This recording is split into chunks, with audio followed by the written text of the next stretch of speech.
the oxygen garden that provides both food and carbon to recycle the atmosphere to interfere with radio communications to Earth a week earlier than expected. Kappa's turn. He has difficulty finding the right words and makes several attempts, breaks their fight, and sends Mace to spend some time in the Earth room, which simulates that he has enough oxygen stored up for the delivery and the return trip, as they get to experience the unfiltered view of the sun. However, the AI causing his skin to peel away. Meanwhile, Captain Kaneda researches describes a small meteor storm that did superficial damage to the Icarus One, faint signals, because it was amplified by the iron in Mercury's mag on the Icarus One's distress beacon. As expected, Mace is not happy with the suggestion, and having two could be advantageous if something goes wrong with the first one. Physicist Robert Kappa. However, Kappa also has a hard time making your scarecrow. The crew is forced to oblige, and the ship's navigator Trey. However, in the many calculations, Trey misses one: the need to readjust by the computer after slight damage to the heat shield. Unfortunately, the crew extend and start the necessary preparations. As the two exit the ship in EVA can, she does this despite knowing that it will result in the loss of the two communications and out of the sunlight. Consequently, Cassie unwittingly sets off another chain onto the oxygen garden. Soon, a fire breaks out that burns down the... However, Mace weighs up the situation and realizes that the mission and enormous boost to the fire that it will literally blow itself out. It also tries to return the heat shield back to cover the living quarters. Despite this, and she tries to countermand the order, but the AI refuses to budge. With crew member, Cassie turns to Mace and seeks his authorization code, but he issues his authorization. Enraged, Mace directly calls Captain Kaneda. As expected, the dutiful Captain Kaneda agrees with Mace that the mission is, and as the cover for the two astronauts is diminished, Kaneda orders Kappa to go back to the damage. He is exposed to the sun and killed because of the loss isolation room so that he doesn't commit the unthinkable. In the next scene, the ship eventually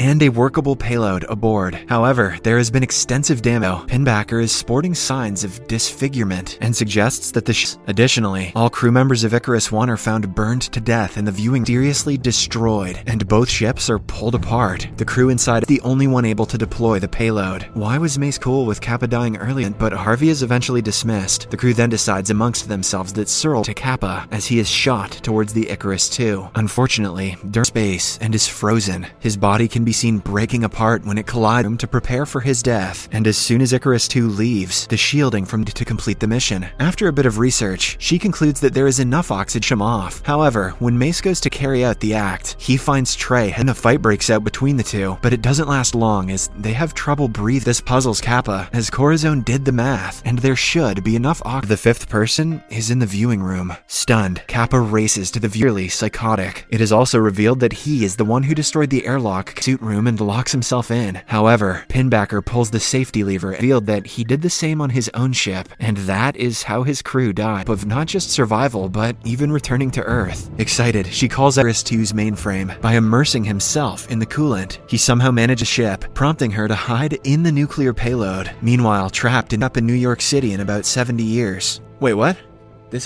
Passes away while begging Kappa to complete the mission. Later, Kappa is the payload and Icarus II drift apart. Kappa uses the propulsion unit to explode. Shortly after, Kappa goes into the payload to manually pilot Kappa. He starts rambling about God and is about to finish off Kappa surface. Kappa sees Pinbacker on the edge of the bomb, but decides to concentrate on stares into it, as if he has found peace. He even touches the flame to her by Kappa. The movie ends as the sun finally comes out after this. Turn on notifications and leave a like to help the channel out.